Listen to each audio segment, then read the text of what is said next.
Step 1, wake up early, gonna rise with the sun. Step 2, get some good, some food in you. Step 3, think real hard about what you wanna be. Step 4, everybody just do your thing. Wake up, today's gonna be a good day. Wake up, today's gonna be a good day. Wake up, today's gonna be a good day. Wake up, today's gonna be a good day. Wake up, today's gonna be a good day. Wake up, today's gonna be a good day. Wake up, today's gonna be a good day. Wake up, today's gonna be a good day. Yo, set your affirmations, aspirations. I got shit to do, the aftermath of preparation. Good food, good mood, blood in circulation. One step at a time. You go have fun, Deanna. Set a goal you control and the steps you take them. I try to pick one thought, have some concentration. And if I make a mistake, it's called education. I try to do this every day, call it replication. Wake up, today's gonna be a good day. Wake up, today's gonna be a good day. Wake up, today's gonna be a good day. Wake up, today's gonna be a good day. Wake up, today's gonna be a good day. Wake up, today's gonna be a good day. Wake up, today's gonna be a good day. Wake up, today's gonna be a good day. So life ain't easy, yo, I think there's a reason though. Ups and downs, just like every different season, yo. Sometimes I'm high, other times I'm barely breathing, though. I always gotta fight and hide from the demons, yo. Negative thoughts are poison, they ride, Head full of flies, so here come the clouds, They'll never stop unless I can swap all the bad for the good in my head when I'm lost, Yeah, so I'ma fake it till I make it. Positive thoughts are overtaken, I got patience. One day at a time is how you operate a cadence. A flow, you grow, you show yourself a foundation. Stay away from all the shit that causes temptation. I know that I like to do it cause it's sensation. I live my life in my head like a narration. Don't expect greatness, do my best, man, I'll take it. Wake up, today's gonna be a good day. Wake up, today's gonna be a good day. Wake up, today's gonna be a good day. Wake up, today's gonna be a good day. Wake up, today's gonna be a good day. Wake up, today's gonna be a good day. Wake up, today's gonna be a good day. Wake up, today's gonna be a good day. Wake up early, gonna rise with the sun. Step 2, get some good, some food in you. Step 3, think real hard about what you wanna be. Step 4, everybody just do your thing.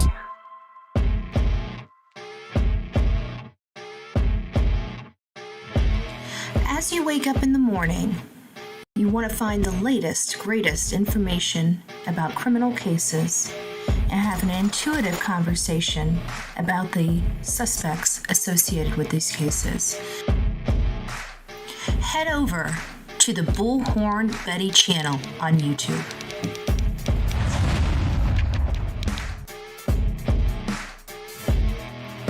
Get breaking news right here on the Bullhorn Betty channel.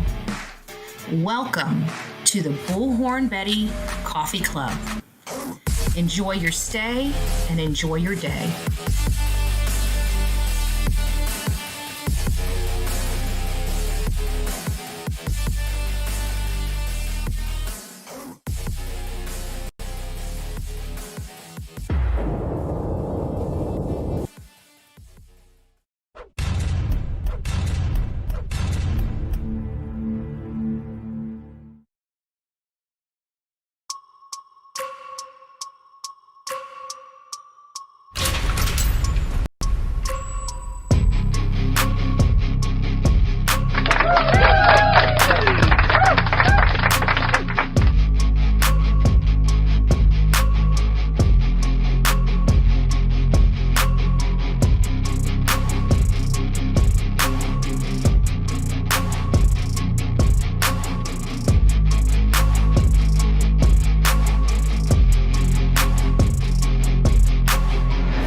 Good Saturday morning to all my beautiful coffee beans. It's nice to see you. We are doing our part 2 of yesterday's Sebastian Rogers. Where is he?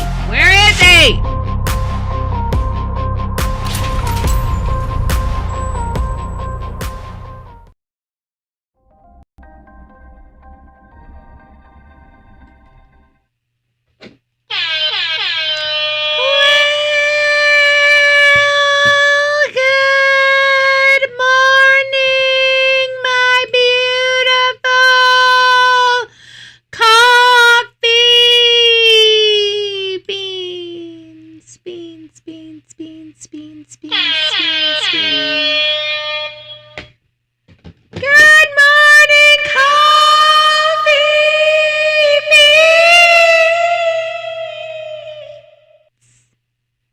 nice to see you this beautiful Saturday morning. I need your energy. It's called coffee. You want to know where my energy comes? It comes from Delilah waking me up at 4:30 in the morning. That is not... All I can say is it's totally fake news. That is fake. not. It's fake. It's made up stuff. Not fake news. Not fake news. Called coffee. Called coffee. Coffee and no sleep. It's just joking. I'm just joking. I'm actually doing well. I'm very, very thankful. Christmas is gone. Christmas is gone. We are off to the new year, folks. If you're not off to the new year, well, yeah, you know. You are fake news. Don't know what to say. I know. I don't know what's going on in Betty's world. Honestly, it's fake news. It's fake. That would be another example of, as you say, fake news. You know why? Fake news. It's all fake news. It's phony stuff. It didn't happen. And you're on the Bullhorn Betty. The Bullhorn Betty show, where we have breaking news, not fake news. We give that, we'll leave that to mainstream media, okay? We will leave that to mainstream media. I didn't find the button. It was one of my Christmas gifts, and I'm pretty sure it came from... Oh, good gracious. I don't know who it came from. Okay, we had buttons flying, okay? A lot of buttons came from Robin, and there are some buttons that came from Karen. I'm not sure if it was Robin or Karen, one of them, but she got me the card with the... The news is fake. Tucker needs that.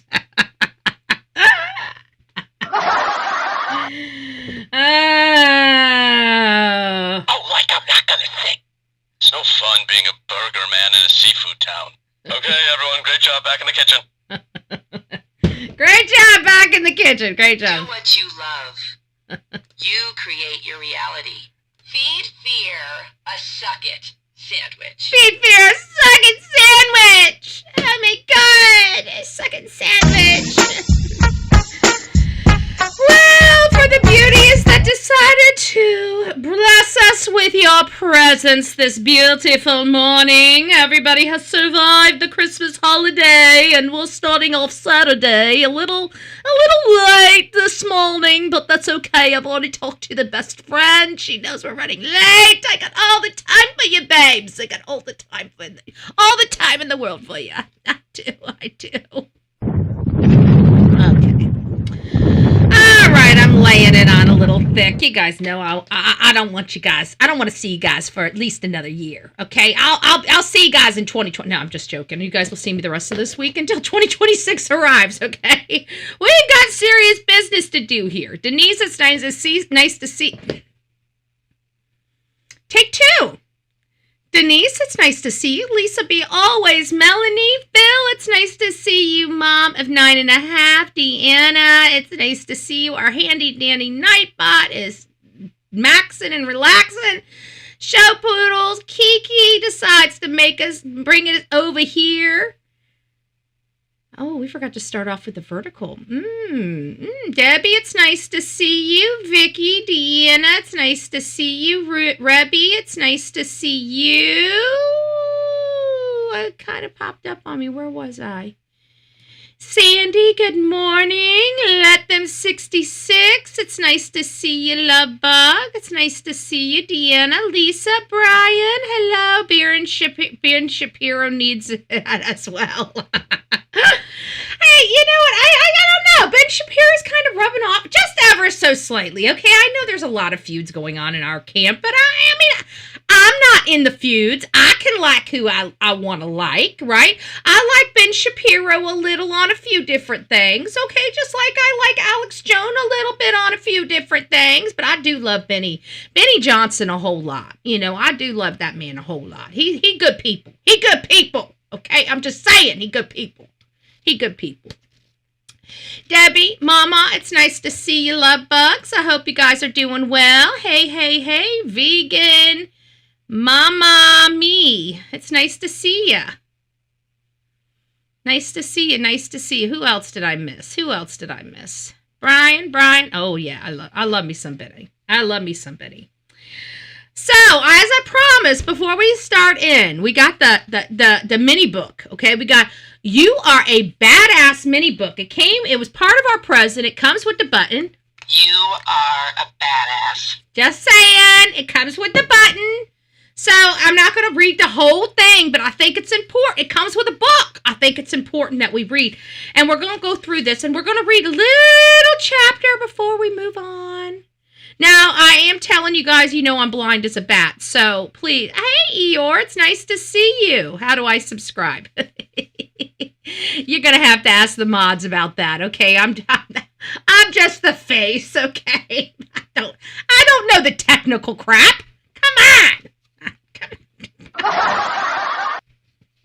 I'm the talent, not the brawn or the brain, okay? Come on. No, I'm just joking. We have mods. We have mods to help you. Our handy dandy mods. We love our mods. Do we even have any mods in here? That might be your problem. I don't think we have any live mods today. Our mods haven't woke up. You'll have to come back for that. So, introduction, okay? So this is the introduction on You Are a Badass. And I gotta tell you, one of the reasons why I'm reading this is because the first sentence, is it the first sentence? I think it's the first two sentences. No, I think it's the first sentence.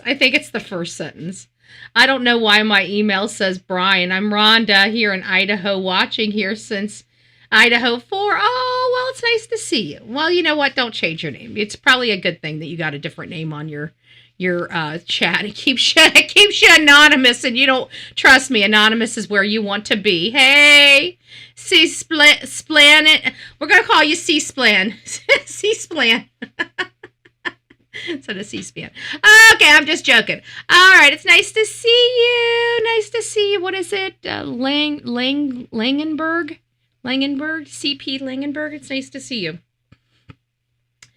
So I can barely read it. Maybe I need other glasses. Do I have my other glasses in here? I do not have other glasses in here. These don't look strong enough for this little book and little print, but we're gonna work with it.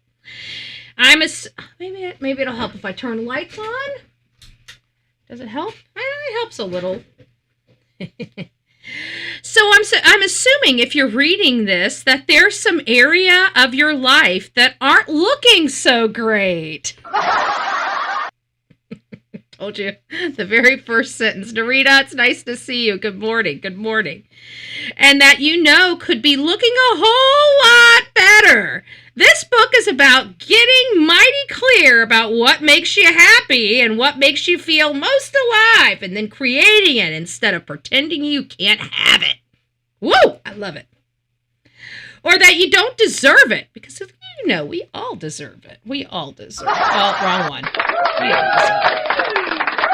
Or that you're greedy, egomaniac, fathead for wanting more than you already have. Boo! It's about having the kahunas to show up as the brightest, happiest, baddest version of yourself, whatever that looks like to you. Ooh, they already got me. I'm already in the selling. That's the introduction. We got to stop right there because next is chapter 1. We ain't going on to chapter 1 just yet. That was just the tease. That was just the clickbait. Okay? You gotta get on there. I gotta reel you in. Right? Because you're a badass. You're a badass. We're turning ourselves from zeros into heroes, folks. That's what we're planning on doing.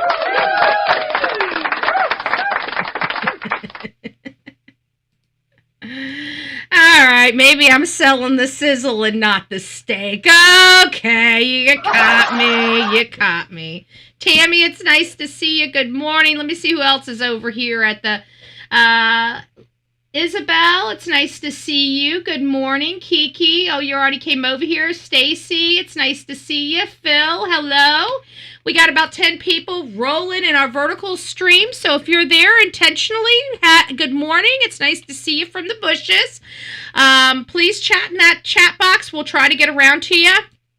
We are monitoring both chats, but we're only putting one chat up here, and it's from the horizontal stream. So if you would like to be over here where the rest of the crew is, you're more than welcome to come over. If not, enjoy your time over there on the vertical stream. I've been up since midnight with a little, and I need a nap. Oof.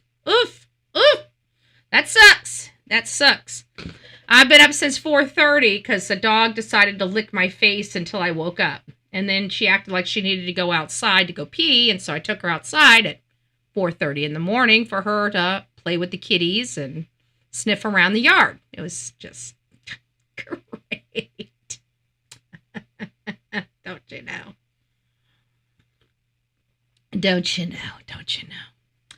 All right, guys. Well, it has been nice catching up with you. As you guys know, we have been going down the memory lane of the Sebastian Rogers case. If you guys are new to the Sebastian Rogers case or forget about what happened in that case, don't worry. Go back to part 1, which we did last night, and check that out. What I'm doing right now is I'm going through my emails. I'm going through my emails backwards.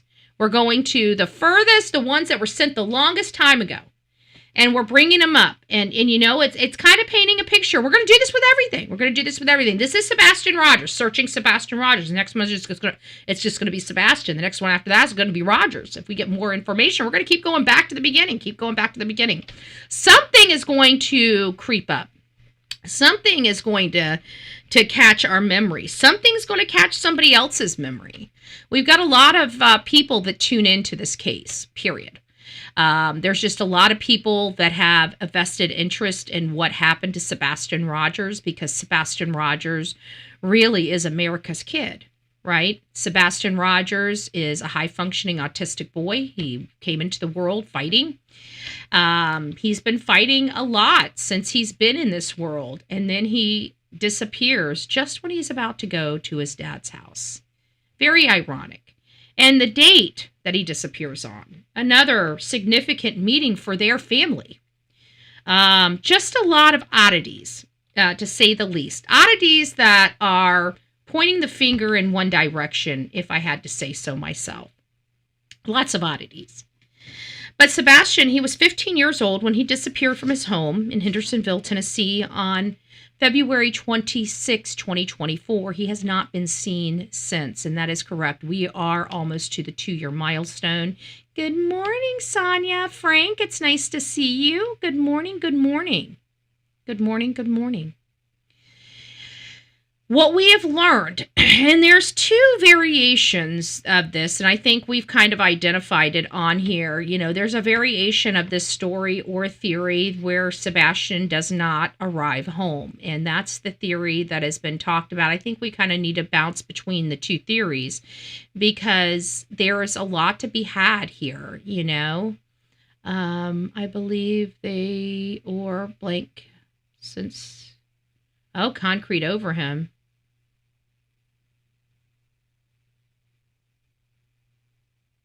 Brian K. You're talking about Brian.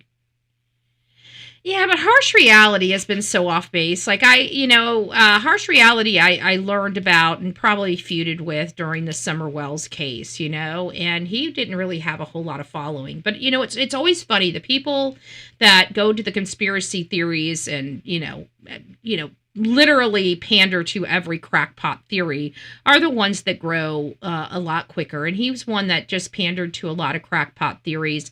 I didn't like him or Joseph Morris during the Idaho 4. I thought they were way off base. They were always off base. Just in my opinion. But me and Harsh Reality, I think I blocked him years ago. I don't pay attention. I think Harsh Reality is a joke. Okay. I think he's a joke from overseas. I think I just don't like him. I've never really been a Harsh Reality fan. If he was more credible, maybe, or, you know, was something where every time I go over there, I find such problems in his theories, you know, and I find problems in the research work that he presents. I don't know. You guys do what you will. It's just not my cup of tea. Harsh Reality is just not my cup of tea. But there's a variety of reasons why. But just be careful and make sure you do your own, as with anybody, right? Do your own facts, your fact checking, your own fact basis, your own research and stuff like that. You utilize everybody as a tool to derive information and different perspective, and do your own research and put together your own theory, right? Never be hook, line, and sinker into any particular person's theory without doing your own research. Yeah, things make sense, but there was a lot of people that disagreed with me on Melody Buzzard's case, even my own mods, and that was okay.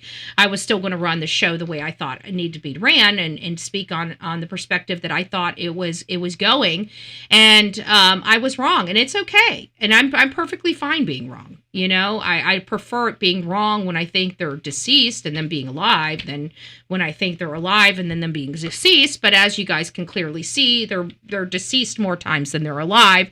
And it's usually their caregiver or a parent more times than it's not. So, I mean, there are some things that we can take away from, you know, the silver lining in the story and all of that. But in the Sebastian Rogers case, I think it's very clear kind of who the only culprit really could be. I mean, at the end of the day, there was only one adult in that house with that child, and that child went in the house alive and never came out again. Okay? Law enforcement can't see where this child came out of the house willingly or walking or on his own volition. I mean, we know that.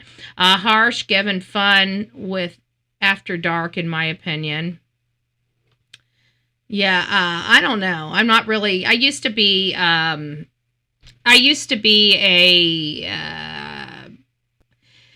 I saw how many idiots followed JLR, you know, because it was like they were so, like, some people rely, and in all fairness, you know, JLR, even me at the time, I would go there just to see what he'd come up with, because he was always doing research, and it was before I, you know, my blinders came off, and I was able to see him for who he is, and I realized a lot of the stuff he created himself, like a lot of the news segments, which was very clever. I mean, I never even thought about it, but you know, you go in there and you create your own news, and it was like, oh my gosh. And then once you realize what was going on, you saw exactly who was creating the news and basically how they were creating the news.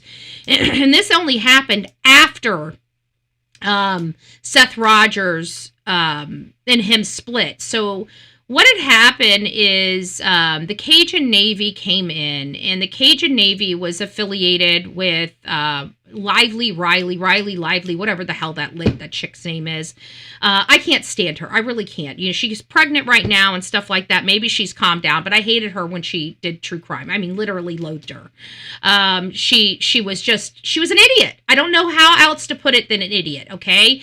And yet, yeah, she had a following, and yeah, she was out there out front with the United Cajun Navy, but trust me, it was all self-serving. It was all self-serving, and she turned it into photo ops versus actual work, which really pissed me off, because you guys know how I am. When we get out there, you know, yeah, if we have time to do photo ops, okay, yeah, I'll sit with you. Hi, how you doing? You know, but let's get to work. And it's usually wherever I'm going to be. I'm not sitting behind a table waiting for people to walk up to me and take Photoshop, you know, or photos with me, right? I'm out in the field, right? I'm actually working when you take photos with me. I'm not sitting behind a desk looking pretty, okay?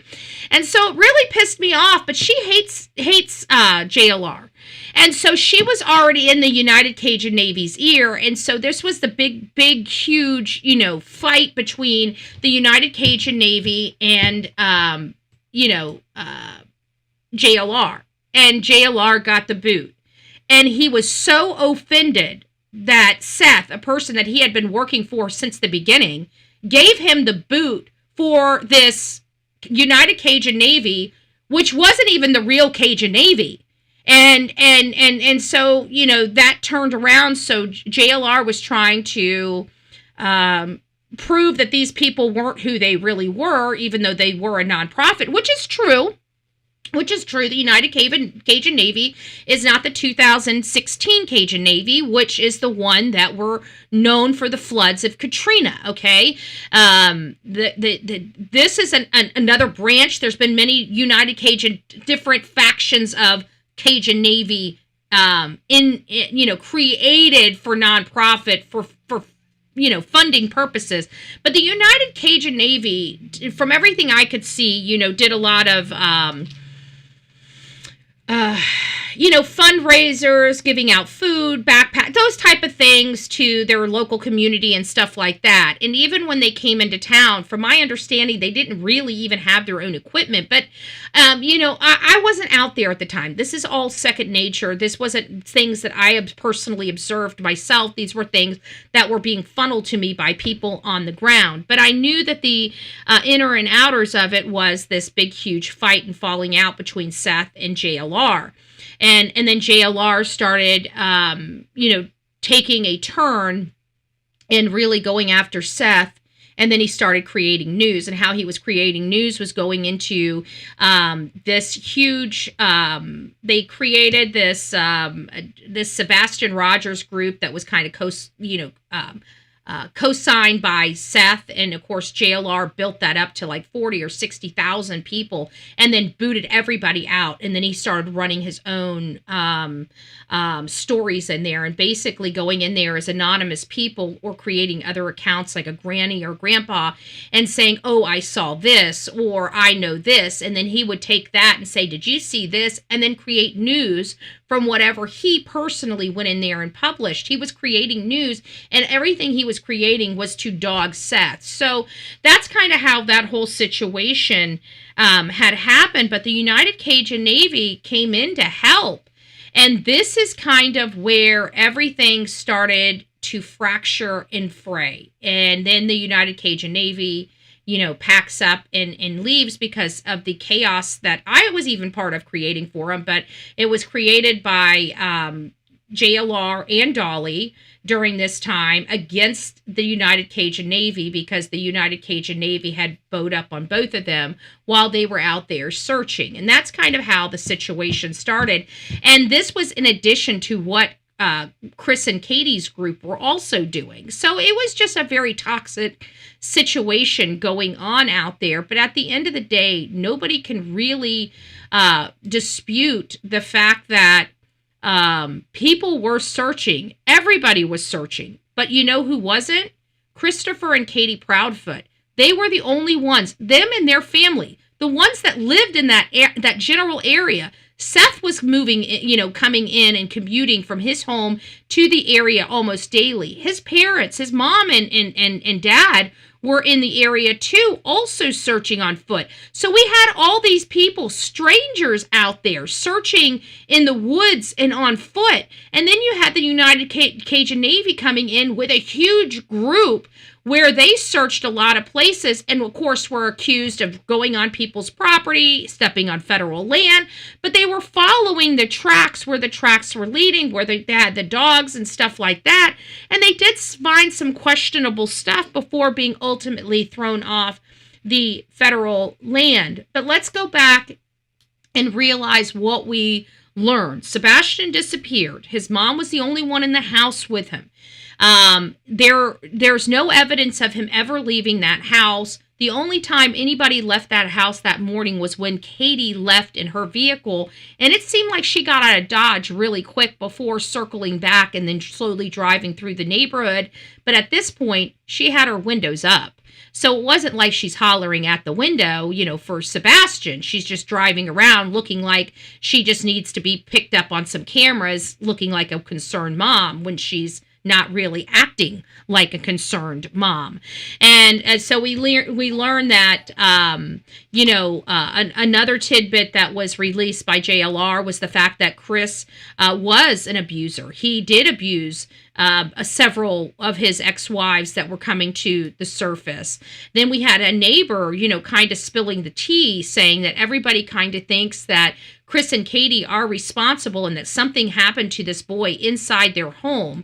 And then we find out that Chris and Katie, after, all of this stuff coming out, their neighbors side-eyeing them and them failing to help with the United Cajun Navy search, and then being caught at a restaurant after telling everybody everybody, they're not allowed to even leave their home. It put a lot of pressure on Chris and Katie. And so instead of dealing with the pressure, they decide to ass up in their camper and literally flee the area. And there's no other way to describe it other than they fled the area. What freaking parents flee the area when their child is missing? And they go out of state into a camp. Hey, Gypsy, it's nice to see you, love. And they take their camper, and Katie goes with them. And we find out later, hindsight, that they throw a blanket and food. What, canned tuna? Out the frickin' front door in case he wanders back up on the stoop like a frickin' dog. It was disgusting and deplorable. And then that leads us to the fact that we have nobody with answers, parents fleeing the area, a father crying for help and never even getting it from the other parents, begging law enforcement to find his son. Nobody is doing anything. Parents are fleeing. Law enforcement's barely speaking. And then, oh my gosh, we hear that Christopher Proudfoot is tearing down signs of his stepson that people are posting up. Is this true? Is this not true? I don't know. Let's listen. So as we know, Sebastian Rogers is still missing. The people in his life are his father, who he didn't live with at the time when he went missing, his mother, Katie Proudfoot, and stepfather, Christopher Proudfoot. Now, if you don't know who that voice is, that is Crime Stories Obsessed. Sometimes she's from across the pond. She's in the UK, and she's a first responder in the UK. So if you guys have not heard of her or heard of her channel, please consider going and subbing it up. I've known her for years. I've known her since the Summer Wells case, and she has always been such a sweetheart, always trying to help out, always trying to find and help our people over here in America find their lost loved ones. So please consider Crime Stories Obsessed and subbing her up. And stepfather. Let me know what you think about this in the comment section, guys. Take care, as always, and I'll be back with you again soon. Bye, guys. It makes you wonder why he was removing posts. And not only that, but this was probably around the same time that Katie had the signs on her vehicle and Chris had the signs on his vehicle and took them off. They stopped even driving around with his photo. Out of all the harassment Seth has received, he has never taken his shirts off. He has never stopped advocating for his son with his son's photo. Why in the world would two parents remove a huge advertisement like a vehicle running all over the road where people could see their son because of harassment or something? No parent, no real parent gives a crap about that. None. When they are missing a child, they don't care what level of harassment they get, as long as people are looking at their child. Do they like it? Do they want to go through it? No, they do not. I'm not saying that they're sitting here, please be an asshole to me today, right? I'm not saying that. All I am simply saying is that they go through it. They don't care. They can't care. Their child is still missing. When their child comes home, then they'll break down. Then they'll have their moment. But until their child comes home, they don't care what the world throws at them, okay? Because parents, especially military trained parents, can deal with stress and stuff like that, knowing what the alternative could possibly be for their child. They don't care of themselves. You know, Chris and Katie, on the other hand, defies all logic because they're more concerned about themselves than a 15-year-old child, their child, allegedly. That's the problem that we're having. Before, is that right? Correct. He's never run off before. Let's not forget the scratches that appeared on Chris Proudfoot's arms were there during that initial interview that they had on March 4th. That was the first time we got to see the parents. And it was the first time that they were spoken to on camera. Now, they were on a podcast the night before, but you didn't get to see them. They only used their voices. We got to see no face, no arms, no body gestures, no facial gestures, nothing. We could only go by pitch and tone of their voice and whether they were lying. And there were some times that you kind of, they didn't seem so confident or truthful, or they were trying to get ahead of something. That's the way I always felt. Like stuff that Chris put out there to the public, it seemed like the reason why he put a lot of that out to the public in a lot of senses was to get in front of it. Not because he wanted us to know. He just knew if it came out later, it would look bad if they withheld it. That's why he tried to get ahead of it. That's just in my opinion. And then shortly thereafter, we get our last press conference from, Sheriff Snuggle Struggles. I'm not really a very fond of the sheriff. I'm not really very fond of a lot of things related to this case, okay? I am praying to God that I am wrong, but every time I pray to God that I'm wrong, I end up finding out that I am right? So to me, it feels like law enforcement are squarely looking, that there's no possibility of really looking at anybody else. They would have, at this point, they would have eliminated all the RSOs in the area. They would have found all the phones in the area. Nobody else was in that area but the people that should have been in that area, in my opinion. Okay? We need to figure out how in the hell Chris's truck got picked up on the cart. That's something that he said came out by Chris himself, that he acknowledged on Elevated Truth's channels that his truck was on there. He's trying to say it was from after he arrived at 1:00 in the afternoon the day. It's hard for me to believe, but either way, it is what he is saying. And we do have the FBI acknowledging a vehicle was moving on a road not connected to their neighborhood. That, I have to believe, is critical. Who is moving around at 3:00 in the morning? What happened to the footage at 2 a.m. looking like? That was brought out because of Gaping Lake. I'm not going to plug her on the channel, but and what it ended up being, what I thought it was, because when you saw the struggle, it was always the same struggle, right in the same spot, over and over and over again. The people never moved. You would think that if somebody was struggling with a body, they would move out of the light at some point, and they never moved out of the light. So I started analyzing it, and I realized early on that what it was is the camera. You had the camera on the house, and then you had the trees in between the camera and the garage door. The garage doors, if you guys remember, the owners of that house always keep the garage lights on. So the little squares up at the top of the garage, the squares, is where the struggle is happening, okay? In that glass right there. And it's from the reflection of the lights between the camera, the trees, and the garage. When I went out there, that was one of the first things that I was able to eliminate as being people in light struggling to move something. I realized immediately what we were looking at. I actually said it because of my knowledge of filming, that I thought that that's exactly what happened, but it was confirmed. It was just a theory when I was saying it on this side, but when I went out there and did my drive-through at night is when I realized what we were truly seeing, and it was the trees and the leaves moving in such a way, it was giving this appearance of that.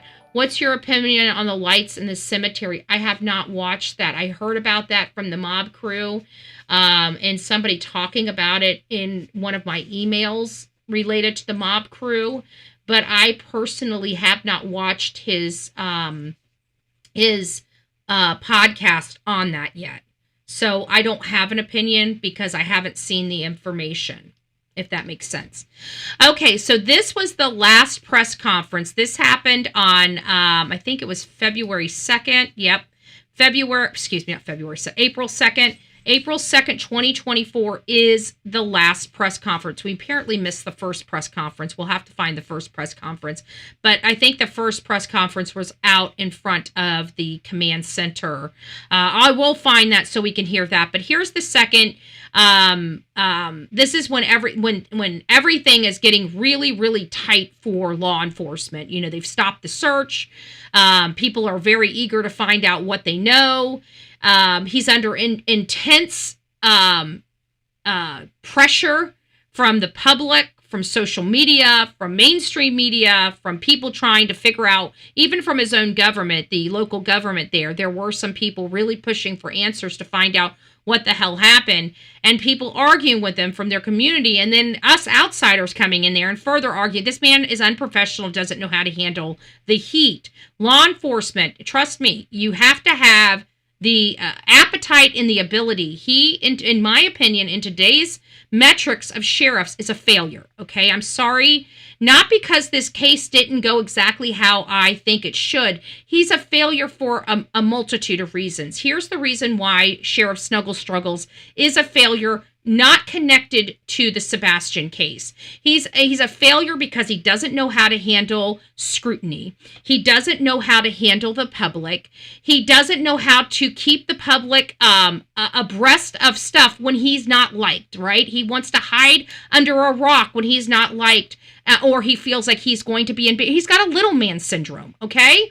And over and above that, he went to the county commission to ask for a raise for himself and to have his office done, but not once asking for money to help aid in searching for Sebastian.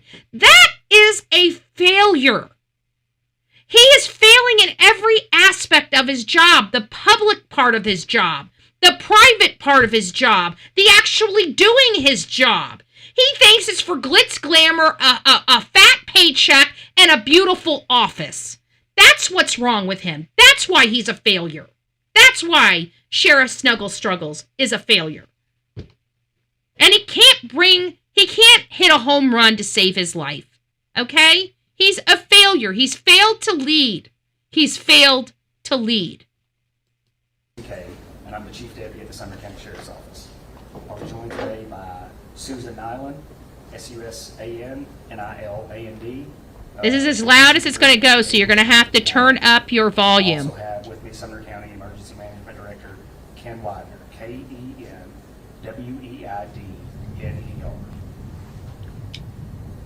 You guys ready? All right. Good morning. I'm Eric Craddock with Sumner County Sheriff's Office, and we're going to come to you today with an update on the Sebastian Rogers case. Sebastian has been missing since late February. The investigation remains ongoing with steadfast support from the Sumner County Sheriff's Office, the Tennessee Bureau of Investigations, and many other local. And the first thing I want to make sure that you guys understand, and I'm going to say this, and hopefully, if law enforcement comes across this at any time in their career, whenever you have a press conference for a missing child, take the money, whether it's $100, $200, and get yourself a large photo of that child and put it behind you. How disrespectful to a family, a community, and the public at large for you to hold a press conference of a missing, at-risk, and Amber Alert child and fail to even have a basic photo behind you representing, or if you don't want to spend the $200, push a TV in there and have somebody have just his photo on it behind you so people can see. This is the first major failure. We have an at-risk child, an Amber Alert for Sebastian Rogers, and this is a press conference from the sheriff that appears to be handling himself appropriately. This doesn't seem like it's his first press conference. He knew to spell his name properly, and he knew to ask everybody, are you ready to start? And then he started with his spiel. So it tells me he's done this before. However, the reason why he's unprofessional is before everybody loves the sheriff. This time, we do not like the sheriff. We're demanding answers from the sheriff. And the sheriff does not know how to properly handle that pressure. And therefore, he's hidden. And that's the only, because if he didn't care, he wouldn't care. He would be out here every week telling us, that goes to the integrity of the case. I can't answer that. He'd have no problem doing that, but he would still show up. He would still show up to let him know that they're still working on it. If nothing more, just to tell everybody, I can't tell you anything, but we're still working on it. That's what many other sheriffs do around this country. And while maybe that's a waste of time, it makes everybody feel like something's still being done. When you have a situation like this actually causes more pressure, causes more anxiety and more work from the officers on cases, fielding the kind of crap that they created with this vacuum that they created by not speaking, because he's unprofessional. Again, unable to handle. He can't handle the heat.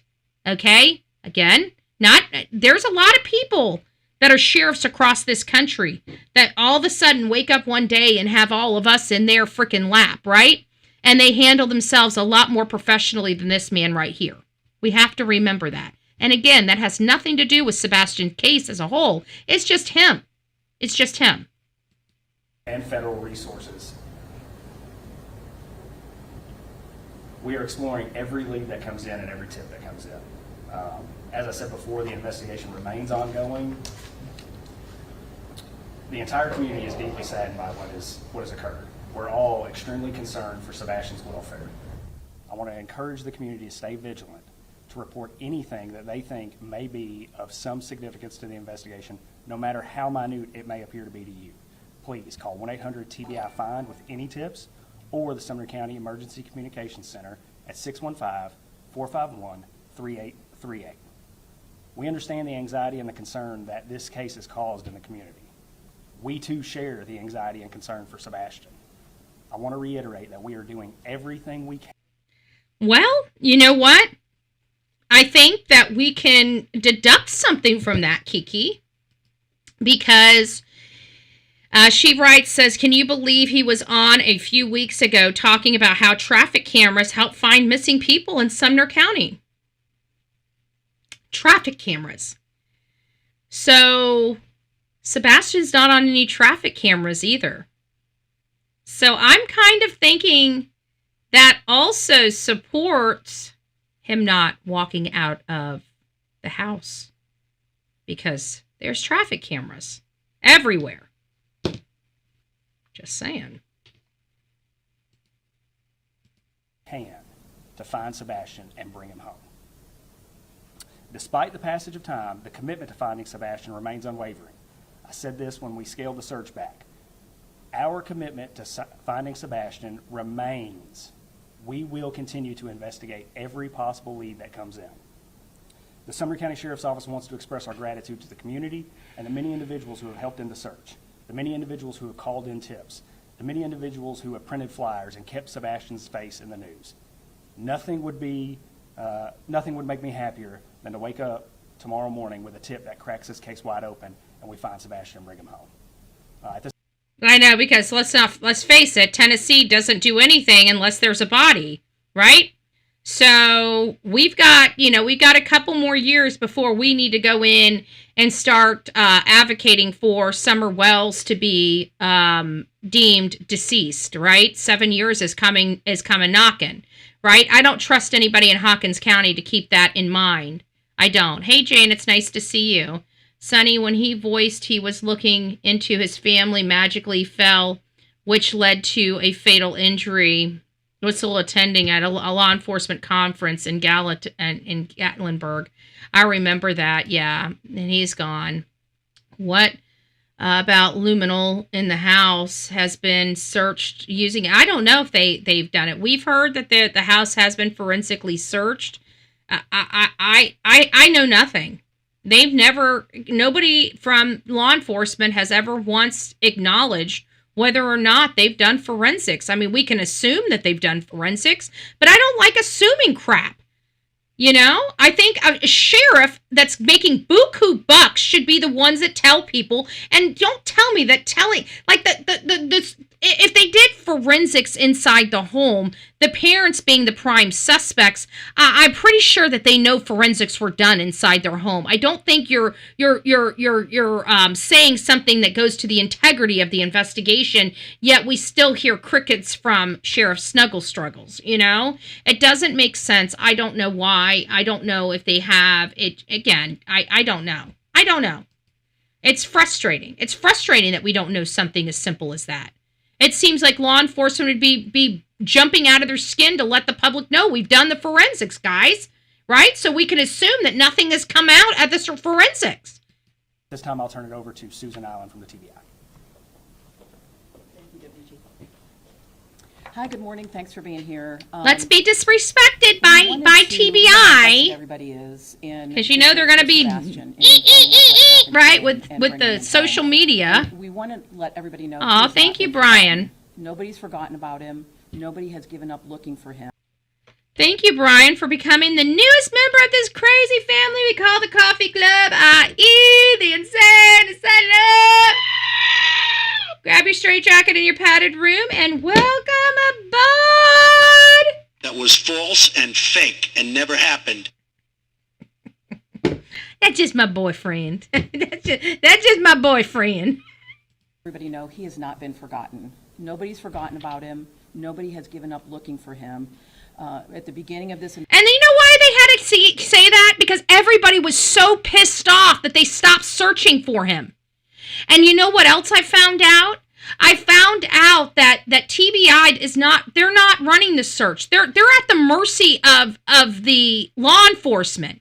And when local law enforcement wants to ixnay the search, guess what? That's what they do. There's nothing TBI can do about it because they're not leading the investigation. Hey, me and you, it's nice to see you. They're not leading the investigation. I can't. So you know who's screwing up this case? Who's refusing help from anybody? Sumner County. And you guys might say whatever you want to say about at night creative intelligence, but they were the ones that were bringing in the U.S. Marshals. They're the ones that presented the U.S. Marshals to Sumner County. Do you know Sumner County turned down the U.S. Marshals? They only had to sign one piece of paper. And the U.S. Marshals could have started helping them, and they refused to do that. Sumner County. So every time you hear him say, we're turning over every stone, you know damn good and well, no, they are not. Otherwise, that form would have been signed, and the U.S. Marshals would be assisting. And that's not the case. Investigation, there was a large land search for him. It was very visible. There were also waterways, lakes, ponds that were searched. There were aerial searches with helicopters and drones and fixed-wing planes. They were done at night. They were done on weekends. They were done during the day. That was very visible, and it was something everybody was able to see. But we want to let you know that even though there is not that high visibility in investigating this case, that we are not done. It's gone back to what could be considered good old-fashioned police work. Interviewing individuals, re-interviewing individuals, checking out leads, rechecking leads. Hey, Seth. We have been working with other law enforcement agencies who have had, in other jurisdictions, who have perhaps had some complex cases of their own that they have worked on to get tips from them. We have had, this day of technology with everyone having cell phones and doorbells and ring bells and surveillance cameras. That, as you can imagine, has been a bit of a chore to be able to collect all those and then review them. So this tells me right here that they've got a lot of footage. Folks, one thing we can definitely say about Sumner County and TBI for that matter is they have overwhelming amounts of camera footage. Now, I want you guys to put that into perspective. They have an overwhelming, if she's talking about how much of a chore it is to go through all of the footage they have, Did you just hear it? Let's listen to that again. So I'm not putting words in this lady's mouth. Going back 15 seconds. Let's listen. We have had, this day of technology with everyone having cell phones and doorbells and ring bells and surveillance cameras. That, as you can imagine, has been a bit of a chore to be able to collect all those and then review them. It's important. Collect all of them and review them. It's a chore. You guys heard her. So I want you guys to put your thinking caps on. Okay? Now, I want you to try to explain to me how in the world we can have all of this footage. She's talking about some massive amounts of footage, folks, from all these areas that he would have been. CCTV footage. Now, mind you, there was also a fire department between the school and his residence. There's a fire department. I saw it. I know it's there because I walked down into a big old ditch. Make sure I got my sign put up on their pole. I sure did. No ditch. No matter how deep it was going to prevent me from getting down there and getting my damn sign on one of those wooden poles. So I know for a fact there was a fire department. So you cannot tell me that fire department didn't have some camera footage. So we got camera footage even on the fire department. Now, if he was going to walk to his school, wouldn't he have been picked up on that fire department camera? Nobody left that community. I even think the fire department camera might actually, if not point directly on the entrance and exit of that community. Damn close. Damn close. Damn close. That's their job. It's her job. Yep. Anyone searching. Yep. But there's something to be had about all of this camera footage that they're talking about and still didn't even pick up one iota of this young man walking down the street or leaving his home. Out of all this photo, nothing was observed, folks. Nothing was observed. Looks bad. So we know what's out there. We have been reviewing that, reviewing it again. We have had other agencies involved. The FBI has been helpful in that. Secret Service has also been helpful in that.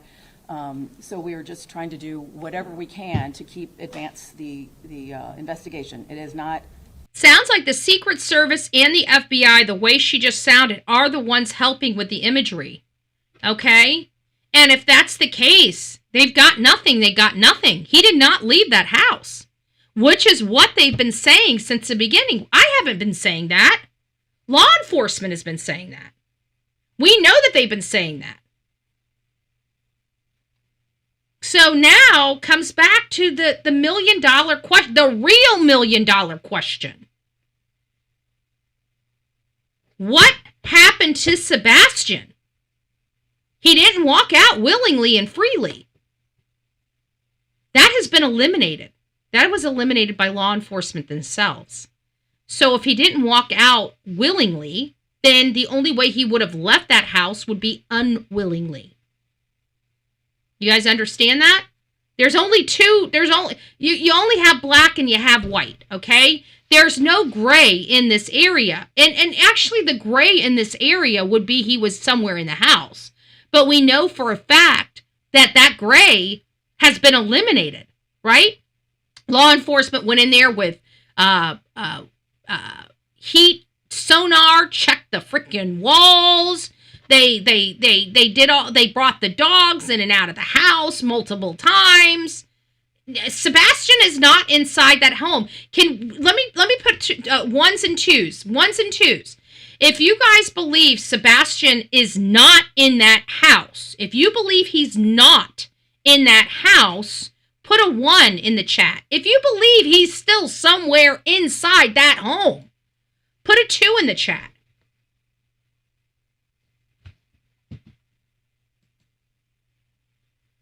Hey, Miss Tiffany, it's nice to see you. OG, it's nice to see you over there. Good morning, guys. So you guys didn't see Miss Tiffany. She's a 1. She's a 1. So Mama's a 2. Thank you for being honest. But most people are a 1. So Mama actually thinks that he's still inside that house somewhere. Interesting. Brian thinks that, Boogie, it's nice to see you, Love Bug, thinks that he's possible. Wow, that's, you know what's kind of funny? I don't think we've ever even considered that a possibility. Hey, Irish girl, it's nice to see you. Oh, Boogie changed hers to a 1. She doesn't think he's in the house. Okay. But we do have some people. Wow, we never even thought about that. What if he's somewhere on the property? Still. Ugh, that gives me the EBGBs. Oh my gosh, that gives me the EBGBs. That gives me the EBGBs. West Virginia holler girl. But most of you... Okay, she's going back. She's saying in the house. I think he's in the house. Okay, Boogie. Okay. Boogie's undecided. She's between a 1 and a 2. Rebby's a 2. Okay, so we have a few that think that he might still be inside the home. Wow, that's going to be a mind blower. That would blow my freaking mind. That would absolutely blow my mind. Oh, thank you, Irish girls. Likewise, Love Bug. Likewise, thank you. Let Them 66 is a 2. Okay. Well, some people think that would be a mind blower if he was there. But for the most part, we think he's not in the house. So if he did not walk out of the house and we all believe he's not in the house, and this is for the people's theories that think that he did go home. Okay. We still have those that believe he never made it home. So we still have to entertain that. But this is for the people that think that he made it home, or whether you also have the 2 theories as well. So if he made it home, and we just learned that they have all of these cameras, we were just talking about how Sheriff Struggles was just talking about having, how the traffic cameras are helping solve missing person cases and stuff like that. So you're having these things, but one thing we're hearing is that Sebastian is not on any of these camera footage, and they don't have him walking out of the home. We cannot forget that there is a neighbor's camera across the street that's literally got the cameras right on their front door. And from Chris's own statement, because it was presented opposite, it was presented to Chris like, how do you know somebody did not walk in the front door, that somebody did not go inside of your house? And he's the one that said, well, we have a camera across the street, and believe it or not, even though it would be very grainy, you would see something. So if that's the door Sebastian walked out of, then we have to apply that the other way, that if he walked out that door, that camera across the street would see something. It saw nothing. No movement, no ghost, nothing. Nothing happened at that front door, and that's according to law enforcement. That's not according to me. That's according to law enforcement. And we're learning about the multiple cameras and how much of a chore it's going to be to go through all of these cameras. Gone to a place where anybody has forgotten about him or is not pursuing this. The parents have been cooperative throughout at the beginning of the investigation. They have pretty much done whatever law enforcement has asked of them. At this point, we don't have any evidence. There is not any kind of an indication that there is a criminal element involved. But we are keeping options open. They keep letting us know that there's nothing, and I don't believe that. I believe that this is what they are trying to say to calm parents' anxiety down. Because we all know that if you have a missing person and they're not immediately found, or a track is not immediately uncovered, typically there are 2 investigations that are going. There's the missing person investigation, and then there's the criminal investigation. And so I don't believe that there is ever a missing child without two investigations going on. Now, occasionally, you know, when you first have a missing child, yeah, it's just a missing child. But after it goes on for a few hours and you're not hitting any type of pay dirt, I think naturally it's time to start thinking of other things. Otherwise, you would have a beat, you'd have a track, you'd have somebody that saw something, you would have something, you'd have some type of evidence of something. Okay? In this case, even Ken Widener, I remember seeing it. We are going to find that clip. And when I find it, I'm going to clip it and I'm going to save it forever and ever. Amen. But Ken Widener's like, in my 34 or 40 years of experience, we've never not found a beat, you know, basically a scent. And he's like, in this case, we're not finding it. It's, you know, I can't remember exactly verbatim how he said it, but that's basically what he said. Hey, Unicorn, it's nice to see ya. Daisy Duke, it's nice to see ya. So I always remembered that statement, even though it's very, very hard for me to find it. So when we find it, we're clipping it and we're putting it in there, and it's going to say, Ken, ooh, I wonder if I did that once before.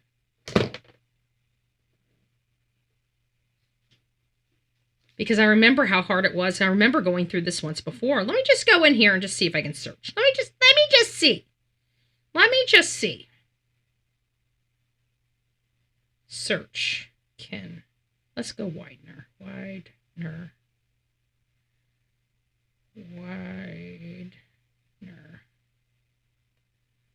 No. Okay, let's go Ken. Search. Sebastian Rogers. No, Ken. I did not do that. Okay, well, when we find it, we'll find it. We don't know what has happened. We don't know where Sebastian is right now, so we are pursuing any and all avenues. We do want to caution some here it is. Social media elements out there who purport to have information shame from the investigation. It's definitely not going to be a press conference until you know, social media is rightfully shamed for their, you know, non-investigative reporting mainstream media reporters, okay? If you guys want to know who's been doing mainstream media's job, it's been social media for almost a decade, okay? You can't even get, once upon a time, mainstream media salivated over the investigative report, and now you've got independent journalists breaking Somalia fraud cases wide open in Minnesota because their stupid crackpot mainstream media can't get off their lazy asses to go out and do their blessed job. Don't worry, mainstream media, while you're tanking your ratings, me and the people here on social media are going to continue to do our job and put you effers out of business, because that is a shame. You did yourselves a disservice in Minnesota. You did a disservice to your people. You guys are disgusting. Mainstream media in Minnesota should be ashamed of themselves, and their oligarchs above them that allowed them to do it. You all should be ashamed of yourself. You guys should be held accountable for that. That's malpractice. That's malpractice. That's malpractice. That's malpractice. Damn it! The public deserves better than that. The public deserves better than that. I just want to reiterate that that is not the case. Some of the information that is being provided on some of the social media channels is inaccurate, incomplete. We don't want this to damage the investigations. Yeah, there's some news on the mainstream media that's always inaccurate, that's lies straight through their teeth, that I would be very, very concerned about it hindering the investigative work of these cases. But you know what? Again, it doesn't come from mainstream media. It doesn't come from social media. It comes from mainstream media. But don't worry, Cupcake. I got your back, TBI. Bullhorn Betty's got your back. We'll make sure we don't spread misinformation here. We'll get it straight. Because from where we stand, it's a whole lot of misinformation from mainstream media or just lazy reporting. So we would just caution anyone who is following the case to just use some caution as to what you see and what you believe. It's caused a bit of a distraction because a lot of what has been out there in some of the social media channels has been rumors and speculation. So instead of correcting this and making sure everybody has, she's too busy sitting here taking the time to speak and shame people. Instead of giving people information, we don't need mommies. Okay, honey? I don't need you being my mommy. I got one and I like her. Okay? You don't look like my mommy. Okay? Just saying. And theories and listen how much time she has spent more time shaming social media than she has providing any information on Sebastian Rogers. This, by the way, is Sebastian Rogers' legal team. You know, the investigative team. I just want you guys to know they're too busy. No wonder they're not getting anything done. They're too busy worrying about people like me. I've caught a hold of it as if it's what's really happening. Still going. She's still going. Shame social media. Shame on you. Shame. Distracting. Hey. Taking away time and effort from what the agencies need to be doing as far as looking for Sebastian. We have had so far. Now she's going to get to the information. Sorry. She needed to take 20 minutes to shame social media. So now she's going to give us the 30-second, Reader's Digest version of what's going on with Sebastian. As of this morning, 314 tips that have come in through the tip line. It's been mentioned, but I'll say it again. Where do you think those tips came from, honey? I'm just wondering. Where do you think they came from, honey? You think mainstream media did that? Okay. Good luck with that one. 1-800. Perfect. This fake news was indeed fake news. We don't want fake news. You're CNN. You're fake news. You have an agenda. You're TBI. You're fake news. Oh, I'm sorry. I find we are also taking tips through email, which is tips to TBI, TBI, at tbi.tn.gov. What's next? We want people, as Chief Deputy said, to continue to remain vigilant, get Sebastian's picture out there, continue to share his picture, his information. But don't post them on the wooden signs. You might have the jail door come behind you. I'm just saying. Now that it's getting to be nicer, well, not today with the weather, but now that the weather has turned warmer, people may be more inclined to be in their yards. If you go out and see anything that looks different, let us know. Something where perhaps a teenager could have hidden. If you have let's not forget, nobody called in with a teenager hidden on their property, by the way. So the child went inside the home, never walked out of the home. The only person that left the home was Katie Proudfoot early in the morning, almost a half an hour before they called law enforcement. Let's not forget that. Almost a half an hour before they called law enforcement. He was never picked up on any camera, door camera, CCTV footage, those big, beautiful traffic cameras. And they requested anybody to call in any tips if anybody was hiding in their yard or it appeared that they hid in their yard. And again, 0, hitting 0 out of 0. That doesn't typically happen in cases like this. When a kid wanders, there's evidence that a child wandered. Hell, when an animal wanders, there's evidence that an animal wandered. Okay? I can always tell when I have a possum, a raccoon, a cat, or a dog moving around in my yard. Okay? They leave different types of tracks. They act differently. They move things differently. Like the raccoons are always taking my balls. I don't know why. I think they have a nest somewhere where they let the kids play, and it's always the dog's balls. Okay? Yes, I have. I'm constantly having to put my dog's balls away. We're not talking about leaky balls. We're talking about actual, dog throwing balls. Okay? Purple one has been missing since the beginning of her time here at this house. The FBI needs to take over. I agree with that, because we still haven't found the purple. Oh, you're talking about Sebastian. Damn it. I'm still worried about my purple ball the damn raccoons took. And I know it was the raccoons, because I don't know of any cat that's going to come over here and take a whole damn tennis ball. That's a raccoon, okay? That wasn't a possum. Possums don't really care about stupid balls. It was the raccoons. It was the raccoons. I knew it. Damn coons. Large amount of property in the area, or something that has any kind of holes or unstable footing or ledges where a teen could have gone to hide or to play, and you don't feel comfortable checking it out, let us know. We'll get somebody from law enforcement to go out there with you, or to check it out themselves. And nothing. Nobody called anybody in. Sebastian wasn't on anybody else's property either. He wasn't in anybody's car. He wasn't on anybody's property. He wasn't on anybody's camera. He wasn't observed on any traffic camera. What he was observed doing is walking inside his home. That's it. The next day, the only person that left that home was Katie Proudfoot. Remember that.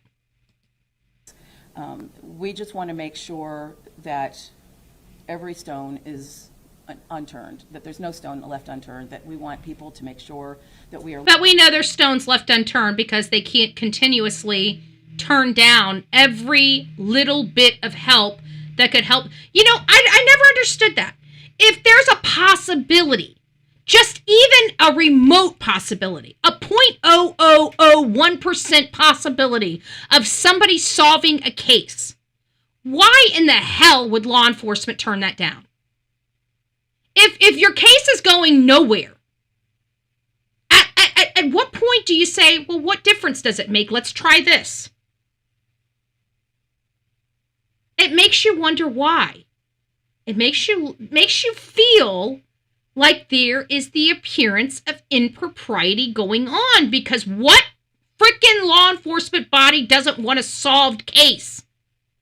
They're not doing everything necessary to solve a case, in my opinion. We're looking everywhere we can. We do want to continue to get the tips, but please don't provide information that you might have seen through social media channels.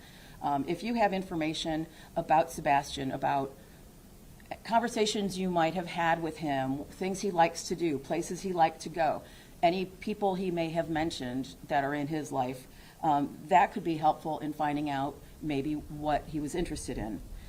Finally, we want to thank the community. We want to thank the media. You guys have been really... Oh, yeah, the mainstream media. Of course, we want to thank you. Shame social media.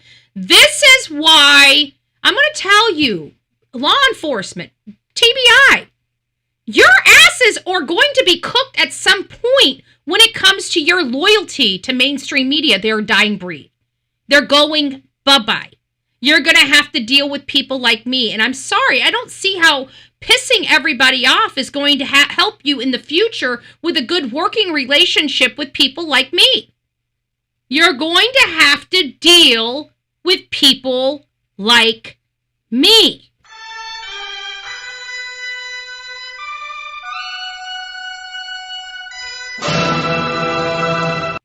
Just saying.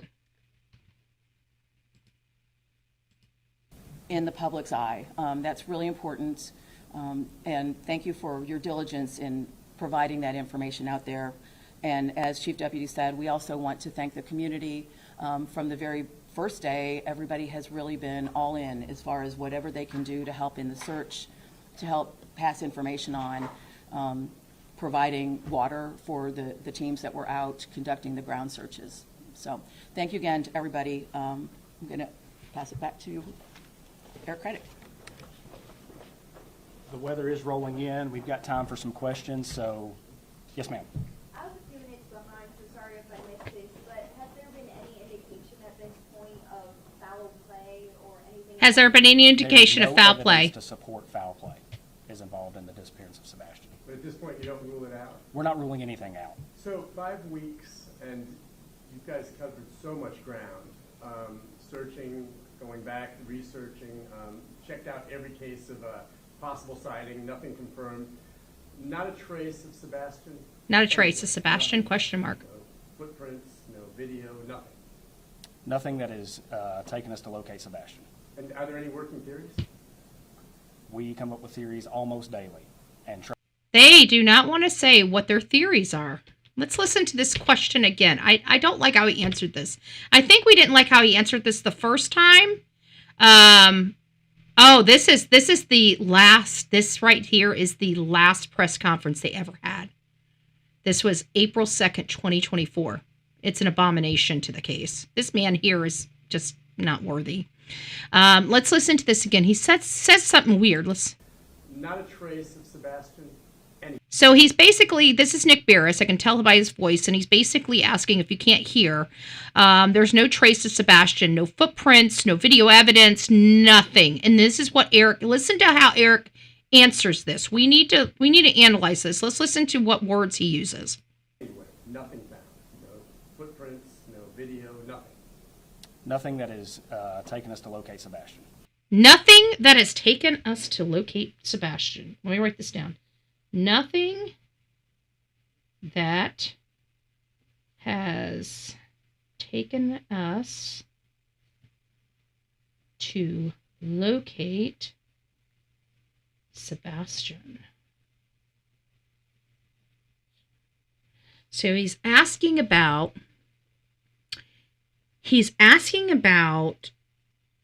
there's been nothing, no scent, no shoe prints, no evidence that he left the house, nothing that has taken, no video, nothing that has taken us to locate Sebastian. So it sounds like they might have video evidence of something, just not of Sebastian. Huh. All right, let's move on. Not a trace of Sebastian anywhere. Nothing found. No footprints, no video, nothing. Nothing that has taken us to locate Sebastian. And are there any working theories? We come up with theories almost daily and try and investigate and make sure that we're doing everything we can to find Sebastian. Share any of those? No, sir. Two questions, if I may. Have you ruled out Sebastian's mom's and stepdad's involvement in this case? And as a follow-up, have you cleared their alibi? I think the TBI said it best. They've been nothing but cooperative with law. He did not answer that. He dodged that question. He dodged that question. He had a very yes or no question. I think this is going to be the closest we're going to get to him not answering that, because he refers to how TBI answered that, and that was not sufficient to that question. That was not sufficient to that question. Share any of those? No, sir. Two questions, if I may. Have you ruled out Sebastian's mom's and stepdad's Have you ruled out Sebastian's mom and stepdad involvement in this case? Involvement in this case. And as a follow-up, have you cleared their alibi? Have you cleared their alibi? Very specific questions that could have been yes or no. Okay? Have you ruled them out? Yes, we have ruled them out. And have we vetted their, what was the alibi one? Have you cleared their alibi? Stepdad's involvement in this case. And as a follow-up, have you cleared their alibi? Have you cleared their alibi? These are very specific yes questions. If they didn't believe the involvement, here would be the time that they would say it. Yep, he was coached what to say 100%. Yes, because he had a very, very opportune time to say right here that they are not involved. Right here. Right here. I feel things. I'm a Scorpio. He is in the house. The FBI needs to come to that house. Fresher concrete. That house is fresher, and look for fresher concrete. That's possible. I mean, I'm pretty sure they did, but I have to think at this point, the smell.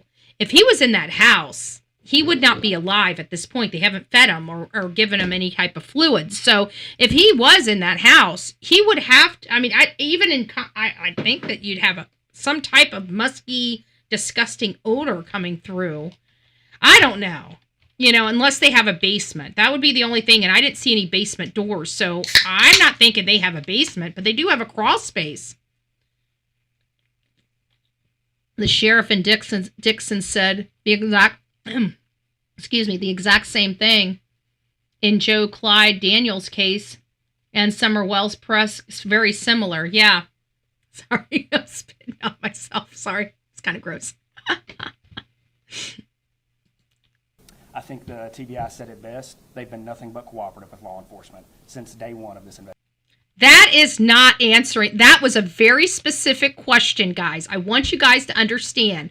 They were just asked, did they clear the mom and dad's involvement in this case, and have they cleared their alibis? They never said yes. They never said yes. They've only implied that they've been cooperative. Cooperative is not the same thing with what they were asking. Wow. Wow. Let's do this again. I'm going to go back 15 seconds. I'm going to let you guys listen to the whole thing again. You guys make it, and we're moving on. No, sir. Two questions, if I may. Have you ruled out Sebastian's mom's and stepdad's involvement in this case? And as a follow-up, have you cleared their alibi? I think the TBI said it best. They've been nothing but cooperative with law enforcement since day one of this investigation. There is no evidence to support foul play on the part of Sebastian's parents. That's a lie. He lied. He's a liar. Liar, pants on fire. Is that moving to Memphis interfering at all with your investigation? Is it changing possibly the avenues of communication? No, sir. You mentioned Hey, Jane. you asked about recent evidence. We've heard some rumors that you seem to have some validity, that there was glasses found. Glasses found. Can you confirm that? There were some glasses found in the past few days. Or have you been able to identify that they were Sebastian? We are still investigating. And on the That's interesting, because I heard that it takes just a quick second to find out if they are. It's based on the prescription lens. So for them to take a few days to find out was interesting at this time, because I didn't realize how easy it was to confirm. And they just take it to the eye doctor, have them look at the lens and determine one way or another if it was their glasses or not. But he did later come back and say that the glasses were not Sebastian's. Just if you guys would like to know it. I do recall them coming out and saying that the glasses were not Sebastian. But it is just this statement here I wanted to clarify, because I heard it was very easy, like that quick to determine. It shouldn't take days. Cajun Navy, have you found how is that coordination happening? Have you found their work helpful? Are you guys working in unison or a separate team? The Cajun Navy is operating independently. They have not reached out to us. Have you found their investigation or their work helpful, or has it been one of the distractions that have been mentioned? One of the things that I really appreciate they've done is print flyers and keep Sebastian's face out there. It's my hope that one day somebody sees something and calls in and this case breaks wide open and we find Sebastian. Well, I guess the only way they're going to be able to do that is hang up the Proudfoots by their toes. Maybe they'll squeal. I don't know. I don't know. They've claimed they've received threats. To your knowledge, have they filed any police reports or reports About the threats. Documenting any of these letters? The Proudfoots threats.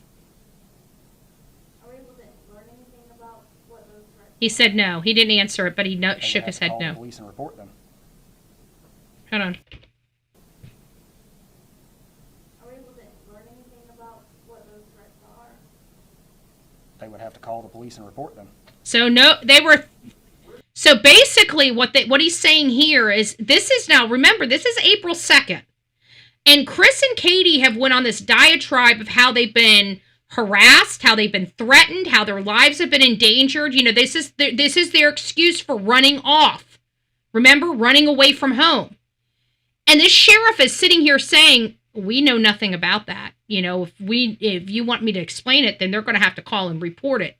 So they were only telling media about these threats. If they really took these threats seriously, wouldn't you think that they would have called them in? Because I tell you what, I've called law enforcement for threats I've received because I've taken them seriously. There's no ifs, ands, or buts about whether I was threatened, right? Because I called law enforcement and reported it.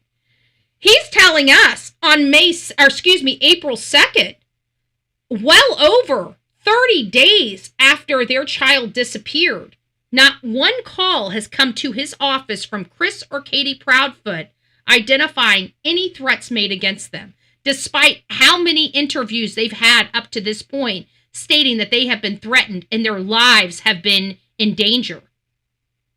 I think that that's really, really different. Why is YouTube holding? Good to see you. I don't know. I was wondering the same thing. Because I noticed that when I was here and you guys were missing, I was noticing that I had to approve every single one of Melanie's things. And I'm like, what the heck is going on here?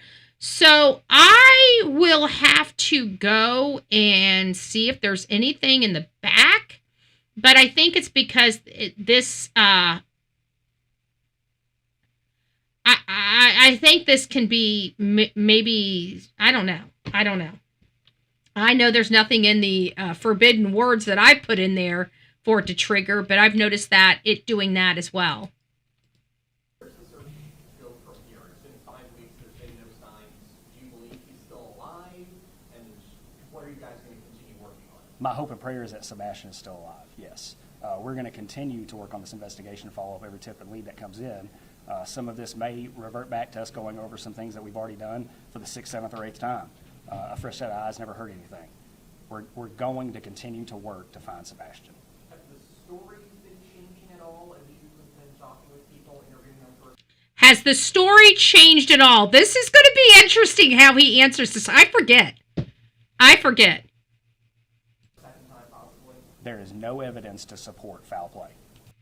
He won't answer it. He's just regurgitating the same talking points. There's no evidence.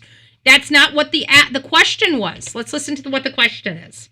The question is, to work to find Sebastian. Have the stories been changing at all? Has the story been changing at all? As you've been talking with people, interviewing them for a second time, possibly. There is no evidence to support foul play. He didn't answer that. That had nothing to do with it. That had nothing to do with it. He was asked point blank, has anybody's story changed? It's a yes or no question. And he's saying there's nothing to report to say that there's any foul play. That wasn't the question. And that's almost implying there is foul play because he can't answer that question, in my opinion. We have tips called in daily. Any of those tips seem legitimate enough to expand law enforcement resources? Regardless of their legitimacy, we're going to follow up on them. Will there be any other agencies pulled in? He's definitely good at word salad. I don't know why he's so camera shy. Do you help in the search efforts for this case? I'm certain there will be. You met with the biological father and mother this past week. Is that at their request, your request? Is that just re-interviewing them again? That was at the request of law enforcement. It's not uncommon to talk to the family in investigations like this. I've got time for one more question. Just overall, how has this investigation impacted the morale at your department, especially with all of the scrutiny coming on? Morale at his department. Let me put it to you like this. If my kid was missing, this is the team I'd want on it. I'm sorry, I disagree. I don't want Eric Craddock anywhere around my missing family. I'll tell you that. I want him or his team. I don't want nothing to do with him or his team. And let's not forget, we learned this is when when the story and the facade of the Proudfoots started unraveling. People started remembering things that they forgot, including Seth. And this is when we started learning about this. Back to Seth Rogers. Seth, I have so many questions for you, but we're running out of our time together for today. But I want to ask you this. I was listening to a statement of one of Mr. Proudfoot's wives. I believe there have been 5. I'm not judging. I don't care who marries who or doesn't marry who. But this particular one named Nina stated that they had 2 children. One she had from a prior relationship, the second she had with him, and that the daughter had braces and he hit the daughter in the mouth and busted her mouth. Wow. Guys, remember, Mr. Proudfoot nor the mother have been named a suspect or a POI in this case. My question to you, Seth, did you know about any of that? I mean, she's on tape saying it. I watched her say it. Did you have any idea that there may have been other issues of violence? Guys, remember, we started realizing at the very beginning, we didn't know who this family was. But then we started realizing there was something terribly, terribly wrong inside of this home. Not Seth's home, Chris and Katie's home, the big, beautiful house's home. We realized things were not as they seemed. We realized that Chris was a very violent person. He was violent to other children. He was violent to other ex-wives. And then he acknowledges on Smiley Stories World that he had been violent and had the Department of Children and Family Services at his home. Even though he tried to imply it only happened once, he indicated that there was multiple trips. We had no idea that we would later find out that there were 5 trips to that home in a matter of 14 months. That is a lot. Violence with children? No, ma'am, I didn't. And I know that Chris has been in Sebastian's life for a while now, before me and Katie were divorced. So Wow. Has Sebastian ever said to you or tried to communicate to you? We forget all of this we forget how distraught Seth was finding out all this information. We forget how distraught he was. Look how distraught he is. Like, he's still, you can literally see in him trying to understand this in real time. Like, his brain is confused. He had literally no idea this was going on. He had no idea this man that has been around his child for all of these years was so incredibly violent. This is when that light bulb on top of Seth's head started going off. You abuse in the home? No. He's on multiple occasions sit there and has told me he doesn't want to go back. And I've asked him, why don't you want to go back? And he wouldn't tell me. He didn't say why. He was just like, I just don't want to go back. And it's, at that point in time, I'm just like, okay, well, maybe it's the freedom that he gets at my house. And he's a teenager. And now I'm finding out a lot of this stuff. And I wish he had told me. Nancy, if I can jump in for just a second there. That is distraught. That is raw upsetness, raw. He's distraught, folks. He is distraught. There's no other explanation. This is when he was finding out in real time that his son was truly in danger inside of that home, and he knew nothing about it. This is when he started realizing there were multiple trips to the Department of Children and Family Services, and this is when he started finding out that he was not properly informed of what was going on inside that home. This is about around the same time that he started getting an attorney to sue the state or the Department of Children and Family Services to get the reports that he should have had when these things were going on. And he was none the wiser. He had no clue that the Department of Children and Family Services were called in 5 separate times to that home. He did not find that out until after his son was missing. I can't imagine. I just can't imagine. Anyways, guys, I want to thank you all for coming here. We've got a lot going on. Tomorrow, we're going to be going over the 911 dispatch calls. We're going to be going over a lot more information as we start walking back through this case. This is not the first time we're walking through it. This is the emails. We're walking through the emails. We're going to go through the phone next. We already started with the phone, and then I figured we'll go through the emails. The emails are easier for me than it is trying to download all the stuff to show you. And then we'll start going back through the emails again, or back through the phone again. We're building this case. And then lastly, we're going to be going back and we're going to be building a huge, huge timeline.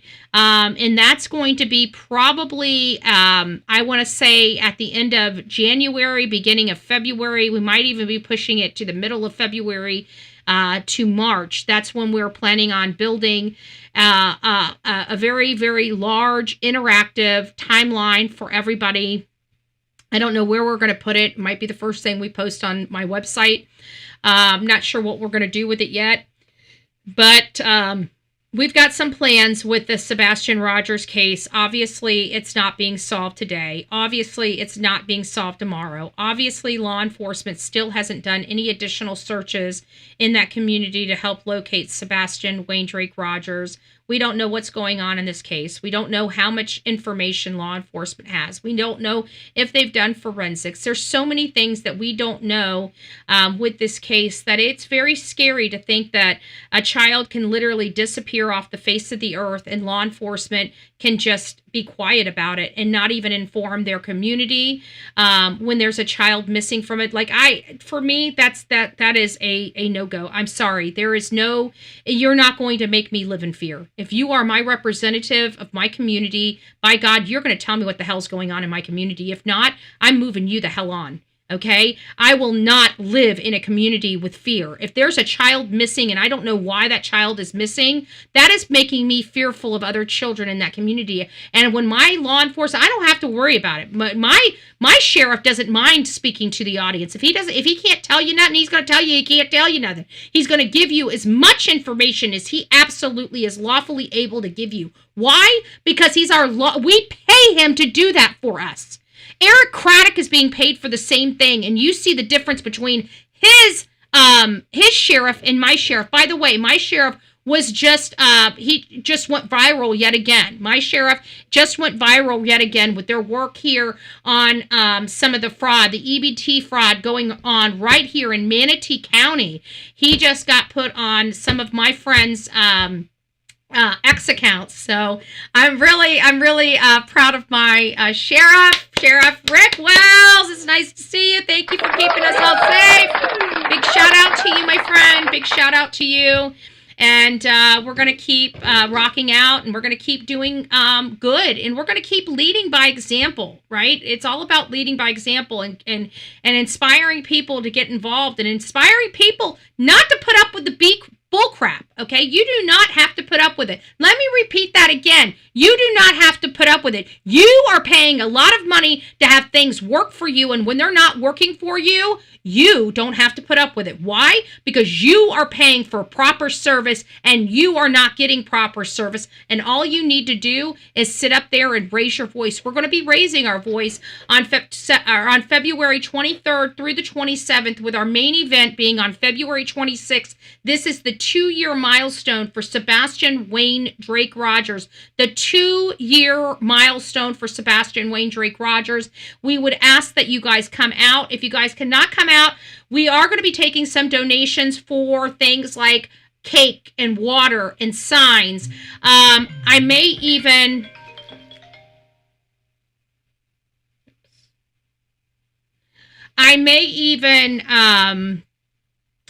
do something like I just got distracted.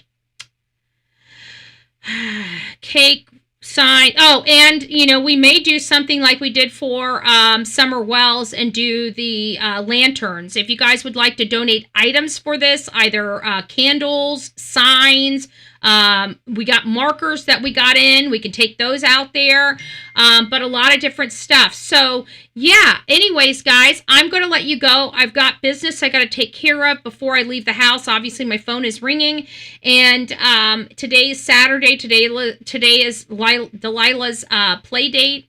That goes on whether we had Christmas the other day or not, because this is our schedule. So at the end of the day, I pray that you guys had a wonderful Christmas. I pray for some answers in the Sebastian Rogers case and all of our missing cases. all of our missing person cases and our deceased cases, right? We still have people that are out there that have unsolved homicide cases. We pray for all of them. We want them all solved. We want the violence in America to end, and we want to find ways to get it to end. So thank you all for being here, allowing me to bend your ears. Don't forget to hit the thumbs up button. Don't forget to share this around. And don't forget to come back here. We're going to continue to be talking about Sebastian Rogers as we lead up to our 2-year milestone and our gathering of voices there in Sumner County. All right, guys, rock it out with your coffee beans out, and we will see you soon.